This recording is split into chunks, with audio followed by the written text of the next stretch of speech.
Hello students, welcome to my channel commerce and economics classes. हम management principles के बारे में पढ़ रहे थे। मेरे पिछले वीडियोस में हमने प्रिंसिपल्स ऑफ मैनेजमेंट का मीनिंग किया था, उसके हमने फीचर्स किए थे, उसकी हमने इम्पोर्टेंस की थी। आज हम प्रिंसिपल्स ऑफ मैनेजमेंट करेंगे। मैनेजमेंट के जो प्रिंसिपल्स हैं वो हमारे मैनेजमेंट एक्सपर्ट हुए हैं हेनरी फ्योल, उन्होंने दिए हैं। हेनरी फ्योल, उनके प्रिंसिपल्स को यहाँ पर नाम दिया गया है फंडामेंटल प्रिंसिपल्स ऑफ मैनेजमेंट। उन्होंने एक बुक लिखी थी जर्नल एंड इंडस्ट्रियल मैनेजमेंट। उस बुक में उन्होंने मैनेजमेंट के 14 प्रिंसिपल्स जो है वो डिस्क्राइब किए हैं। ये मैनेजमेंट के प्रिंसिपल्स जो है बहुत पुराने समय में दिए गए थे, पर आज भी जो है ये इक्वली एप्लीकेबल हैं। तो मैनेजमेंट के प्रिंसिपल्स जो हेनरी फ्योल ने दिए हैं वो प्रिंसिपल हमारे कौन कौन से हैं, उनका क्या मीनिंग है, आज हम यहाँ पर करेंगे। तो सबसे पहले हमारे पास प्रिंसिपल आता है हेनरी फ्योल का, उसमें है हमारे पास डिवीजन ऑफ वर्क।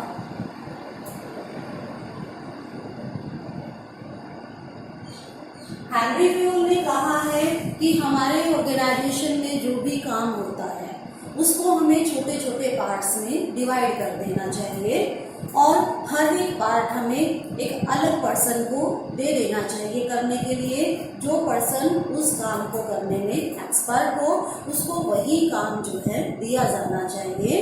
अगर ऐसा होगा तो इससे उसमें जो है हमें स्पेशलाइजेशन के बेनिफिट मिलेंगे।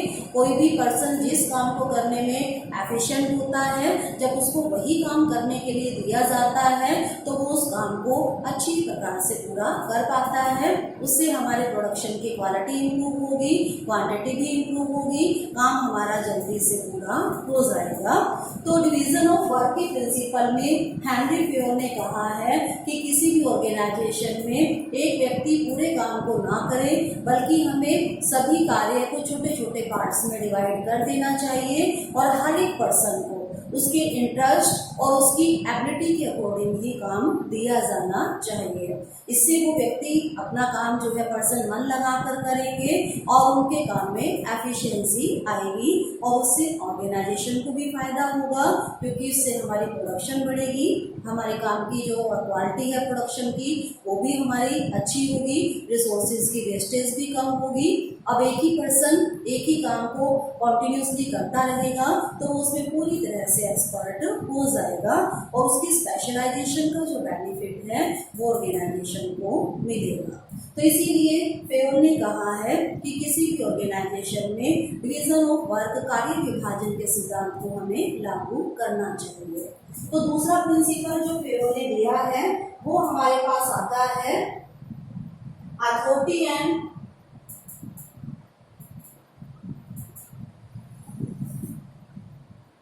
रिस्पॉन्सिबिलिटी।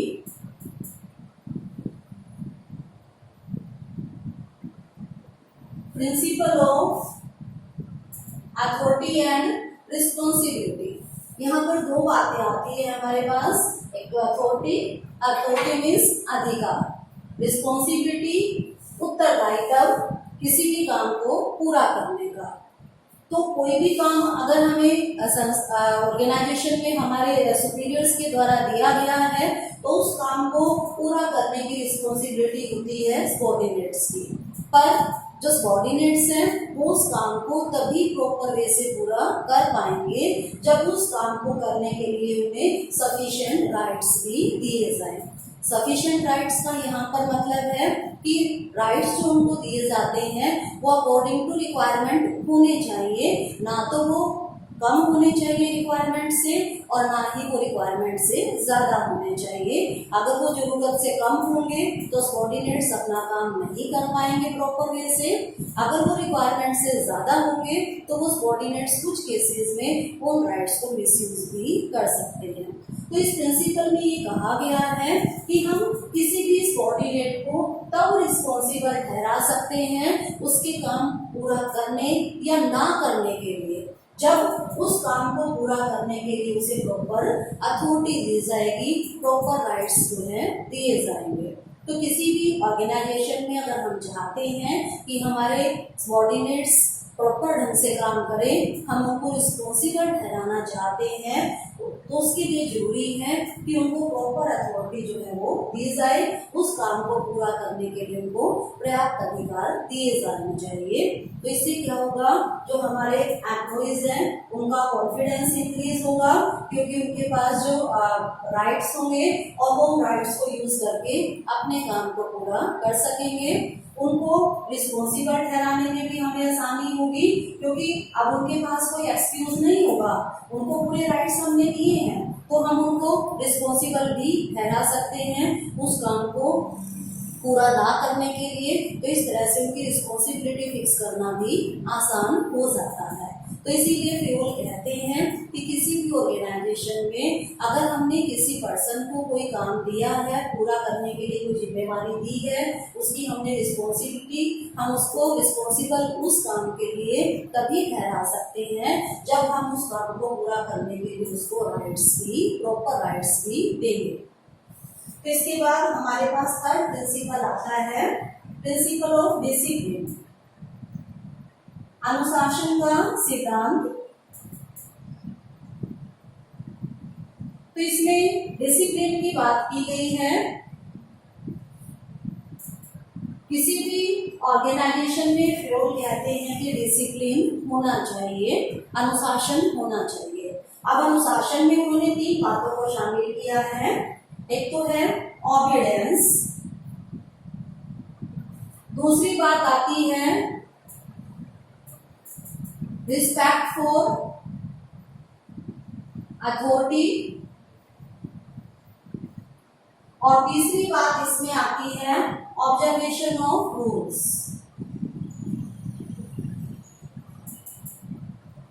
तो 3 बातों को हमने शामिल किया है। किसी भी ऑर्गेनाइजेशन में डिसिप्लिन लाने के लिए 3 बातें होनी चाहिए। एक तो ऑबिडेंस होनी चाहिए, जो सबऑर्डिनेट्स हैं वो अपने सुपीरियर्स के ऑबिडेंट हो, उनके आदेशों का पालन करें, ये जरूरी होता है। दूसरा है रिस्पेक्ट फॉर अथॉरिटी, जो उनको अधिकार दिए गए हैं उनका वो रिस्पेक्ट करें, उनका वो मिसयूज ना करें, तो ये भी बात हमारे डिसिप्लिन में आती है। तीसरी बात होती है ऑब्जर्वेशन ऑफ रूल्स। किसी भी ऑर्गेनाइजेशन में जो रूल्स बनाए गए हैं उन रूल्स को हर एक एम्प्लॉइज को फॉलो करना होगा।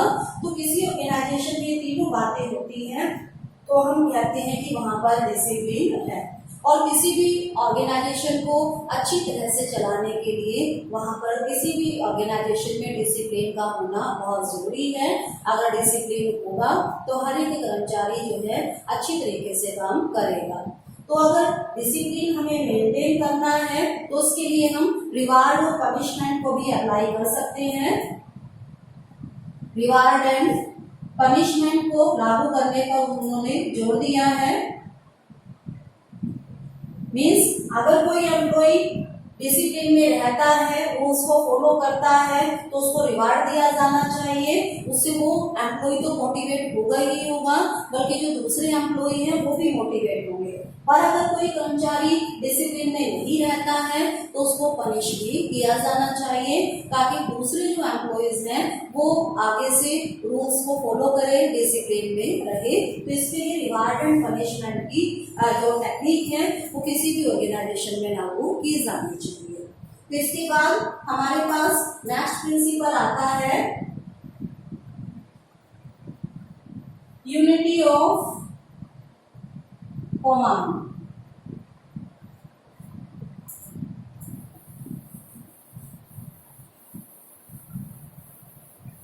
तो यूनिटी ऑफ कमांड का जो प्रिंसिपल है हमारा, उसमें ये कहा जाता है कि एक जो सुपीरियर्स होते हैं उनके सबऑर्डिनेट्स हो सकते हैं कहीं कहीं, पर जो सबऑर्डिनेट हैं उनका एक ही सुपीरियर होना चाहिए। अगर किसी सबऑर्डिनेट के एक से ज्यादा सुपीरियर होंगे तो वो ये नहीं समझ पाएगा कि किसके जो ऑर्डर्स हैं उनको वो फॉलो करें और किसके ऑर्डर्स को फॉलो ना करें। तो इसलिए वो कंफ्यूज सिचुएशन में होंगे और अपना काम जो है वो सही तरीके से नहीं कर पाएंगे। तो इसमें उन्होंने 2 अप्रोच दी है। मान लो एक जो है सुपीरियर है S1, उसके 3 सबऑर्डिनेट है M1, M2, M3।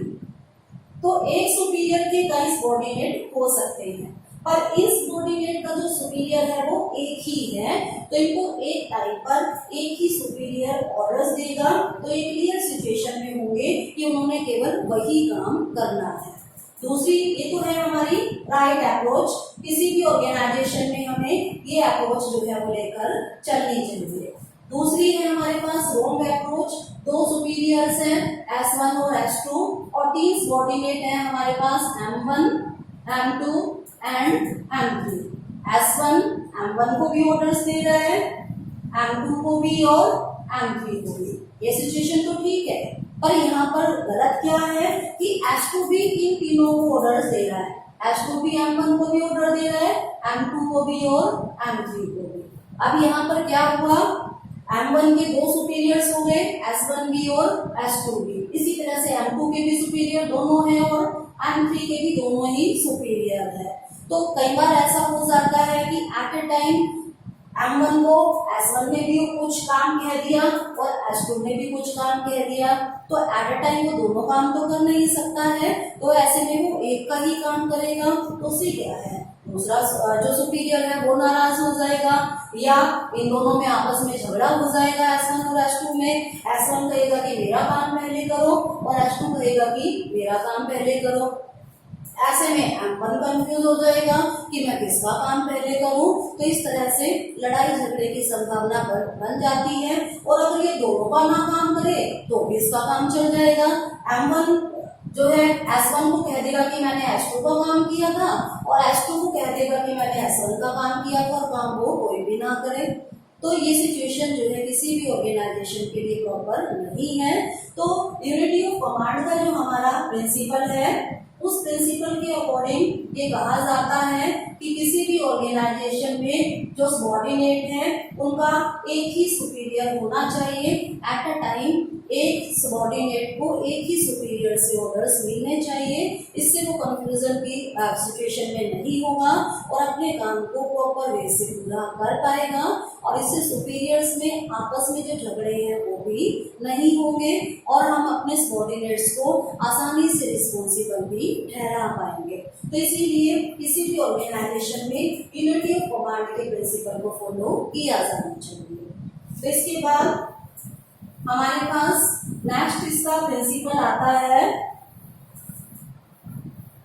Unity of direction.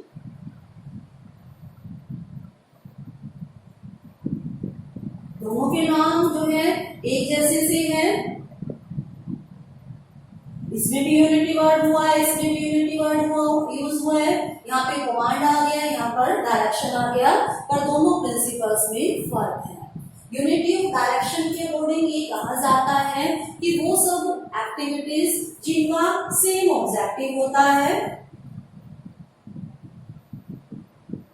उनका जो हेड है वो सिंगल होना चाहिए, एक ही उनका हेड होना चाहिए और उनके लिए जो प्लान है वो भी सिंगल प्लान जो है वो होनी चाहिए।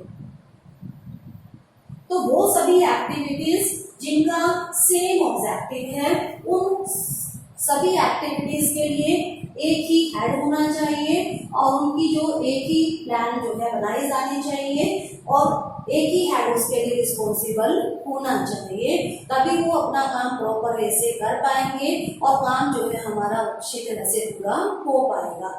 अब हम किसी भी ऑर्गेनाइजेशन में जो डिपार्टमेंटेशन करते हैं, अलग अलग डिपार्टमेंट्स बनाते हैं, वो भी हमारे इसी प्रिंसिपल के ऊपर बेस्ड होते हैं। हम क्या करते हैं, एक जैसे काम के लिए एक अलग से डिपार्टमेंट बना देते हैं और उनका एक अलग से हेड बना देते हैं। जैसे प्रोडक्शन रिलेटेड जो एक्टिविटीज हैं उनके लिए हम प्रोडक्शन डिपार्टमेंट बना देते हैं और उनका एक हेड हो जाता है, वो हो जाता है हमारा प्रोडक्शन मैनेजर। इसी तरह से हमारी जो सेल रिलेटेड एक्टिविटी है उसके लिए हम सेल्स डिपार्टमेंट बना सकते हैं और उनका एक हेड हो जाता है, वो होता है हमारा सेल्स मैनेजर। तो ऑर्गेनाइजेशंस में जनरली इस प्रिंसिपल को फॉलो किया जाता है, यूनिटी ऑफ डायरेक्शन को। एक सी क्रियाएं जिनका ऑब्जेक्टिव सेम होता है उनके लिए एक ही योजना होनी चाहिए, एक ही प्लान होनी चाहिए और उनका हेड भी जो है वो एक ही होना चाहिए। इससे वो हमारी एक्टिविटीज प्रॉपर वे से पूरी हो पाती है और उनके पूरा होने या ना होने के लिए हम उस सिंगल हेड को आसानी से रिस्पॉन्सिबल भी ठहरा सकते हैं। तो इसीलिए यूनिटी ऑफ कमांड का प्रिंसिपल जो है वो किसी भी ऑर्गेनाइजेशन में फॉलो किया जाना चाहिए। तो इसके बाद नेक्स्ट हमारा प्रिंसिपल आता है मैनेजमेंट का, सबऑर्डिनेशन ऑफ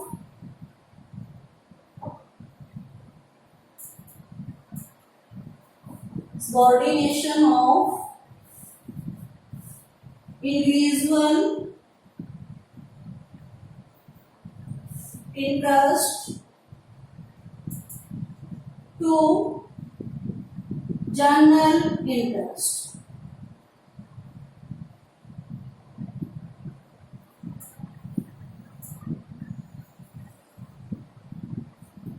सार्वजनिक हितों को प्राथमिकता देना निजी हितों की तुलना में।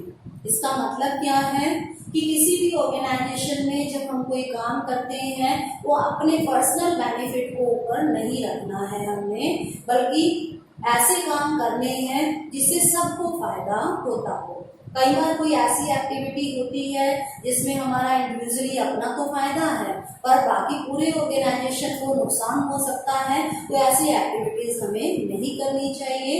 अपने निजी इंटरेस्ट को छोड़कर, पर्सनल इंटरेस्ट को छोड़कर हमें सबके इंटरेस्ट को जो है, सबके फायदे को हमें प्राथमिकता देनी है, उसको हमें इम्पोर्टेंस देनी है। उस काम को हमने करना है जिसमें सबका ही फायदा हो, क्योंकि सभी पर्सन एक ऑर्गेनाइजेशन का पार्ट है, सब मिलकर काम कर रहे हैं। तो किसी भी पर्सन को अपने पर्सनल इंटरेस्ट के लिए कोई भी काम नहीं करना चाहिए।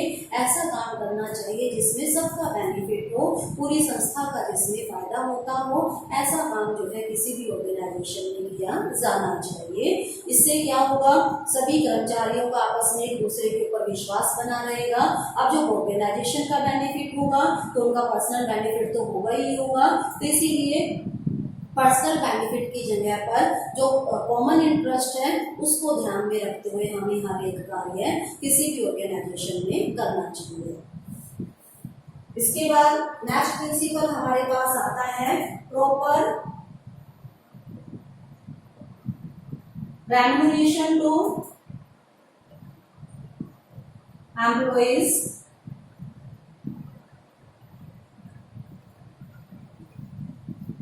एम्प्लॉइज जो हमारे ऑर्गेनाइजेशन में काम कर रहे हैं वो हमारे ऑर्गेनाइजेशन के लिए बहुत इम्पोर्टेंट सोर्स है, क्योंकि जो एम्प्लॉइज हैं वही हमारे लिविंग रिसोर्सेज हैं। बाकी के तो हमारे सभी नॉन लिविंग रिसोर्सेज होते हैं, तो वो बाकी के रिसोर्सेज अपने आप से काम नहीं कर सकते, उनको यूज करना है हमारे एम्प्लॉइज में।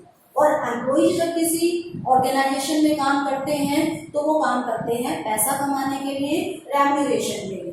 तो इसीलिए फेवल कहते हैं कि किसी भी ऑर्गेनाइजेशन में जो एम्प्लॉइज काम कर रहे हैं उनका रेम्युनरेशन प्रॉपर होना चाहिए, उनको उचित वेतन दिया जाना चाहिए, क्योंकि वो अपने लिविंग के लिए काम कर रहे हैं, वहाँ पर जीने के लिए, पैसा कमाने के लिए काम कर रहे हैं, तो उनको प्रॉपर रेम्युनरेशन दिया जाना चाहिए।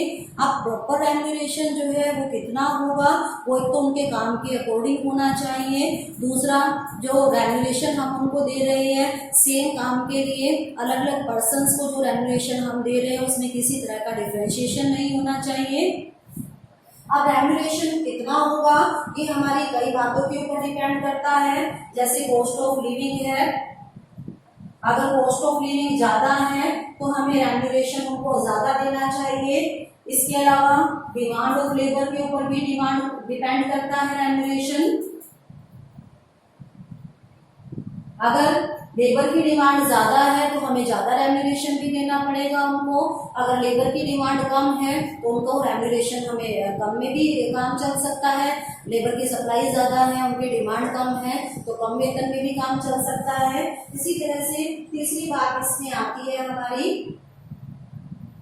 एबिलिटी ऑफ वर्कर्स, जो हमारे वर्कर्स काम कर रहे हैं उनकी एबिलिटी कितनी है, एक एफिशिएंट वर्कर है उसका रेम्यूनरेशन ज़्यादा होगा, एक वर्कर एफिशिएंट नहीं है उसका कंपैरेटिवली रेम्यूनरेशन कम भी हो सकता है। तो यहाँ पर प्रॉपर रेम्यूनरेशन की बात आती है तो इसका मतलब ये नहीं कि सबको समान इक्वल ही हमें रेम्यूनरेशन देना है। जो भी वो काम कर रहे हैं, जो भी उनकी क्वालिफिकेशन है, उसके अकॉर्डिंग उनको प्रॉपर रेम्यूनरेशन दिया जाना चाहिए ताकि वो सही ढंग से अपना गुजारा कर सके, अपनी ज़िंदगी सही ढंग से चला सके। तो इसके बाद हमारे पास नेक्स्ट प्रिंसिपल आता है, principle of centralisation and decentralisation. 8th principle, principle of centralisation and decentralisation. अब इसमें दो बातें आती है हमारे पास, एक तो सेंट्रलाइजेशन और दूसरी बात है डिसेंट्रलाइजेशन। पहले इनका मीनिंग हमको क्लियर होना चाहिए। सेंट्रलाइजेशन का मतलब क्या है कि अगर सुपीरियर्स मैक्सिमम राइट्स अपने पास रखते हैं तो सिचुएशन को हम कहते हैं सेंट्रलाइजेशन। अपने सबॉर्डिनेट्स को वो कम राइट्स देते हैं तो इससे जो राइट्स हैं वो सेंट्रलाइज हो गए टॉप लेवल के पास, तो उसको हम उस सिचुएशन को हम कहेंगे सेंट्रलाइजेशन। डिसेंट्रलाइजेशन की सिचुएशन क्या होती है जिसमें मैक्सिमम जो राइट्स हैं, अधिकार हैं, वो अपने सबॉर्डिनेट्स को दे देते हैं, बस जो मेन इंपॉर्टेंट राइट्स हैं वही अपने पास रखते हैं, तो सिचुएशन को हम बोलते हैं डिसेंट्रलाइजेशन। अब किसी भी ऑर्गेनाइजेशन में जब हम बात करते हैं कि सेंट्रलाइजेशन होना चाहिए या डिसेंट्रलाइजेशन होना चाहिए या कितना सेंट्रलाइजेशन होना चाहिए या कितना डिसेंट्रलाइजेशन होना चाहिए, तो इसमें जो है कोई प्रॉपर इसका मेजरमेंट नहीं होता है। ये डिपेंड करता है ऑर्गेनाइजेशन टू ऑर्गेनाइजेशन पर। तो हम यहाँ पर कह सकते हैं कि प्रॉपर जो है वो सेंट्रलाइजेशन होना चाहिए। प्रॉपर का मतलब क्या है कि ना तो बहुत ज्यादा अधिकार उनको अपने पास रखने चाहिए सुपीरियर्स को, और ना ही बहुत ही ज्यादा जो इम्पोर्टेंट राइट्स है वो अपने सबॉर्डिनेट्स को दे देने चाहिए। उनको केवल जो इम्पोर्टेंट काम है वही अपने पास रखने चाहिए, बाकी के सभी जो रूटीन वर्क हैं उनको करने के राइट्स जो है अपने सबॉर्डिनेट्स को दे देनी चाहिए। तो इसकी डिग्री जो है ऑर्गेनाइजेशन टू ऑर्गेनाइजेशन वेरी करती है कि हमने कितना सेंट्रलाइजेशन या डिसेंट्रलाइजेशन करना है, और ये मैनेजर्स के डिसीजन के ऊपर डिपेंड करता है कि वो कितना सेंट्रलाइजेशन करे या डिसेंट्रलाइजेशन करे। पर प्रॉपर होना चाहिए, उसमें एक कॉम्बिनेशन होना चाहिए कि केवल मेन काम ही वो अपने पास रखें जिससे उनका वर्कलोड भी कम हो, और जब वो अपने सबॉर्डिनेट्स को राइट्स देंगे तो उनका भी जो है कॉन्फिडेंस इंक्रीज होगा, वो भी काम करना सीखेंगे, इंस्टीट्यूशन में उनका भी विश्वास बढ़ेगा। तो इस तरह से प्रॉपर जो सेंट्रलाइजेशन है उसकी पॉलिसी मैनेजर्स को अडॉप्ट करनी चाहिए। तो यहाँ पर आज हमने 8 प्रिंसिपल्स किए हैं फ्यूल के, जबकि उसने 14 प्रिंसिपल्स लिए हैं यहाँ पर। तो बाकी के जो प्रिंसिपल्स हमारे रह गए हैं फ्यूल के वो हम कल के वीडियो में करेंगे।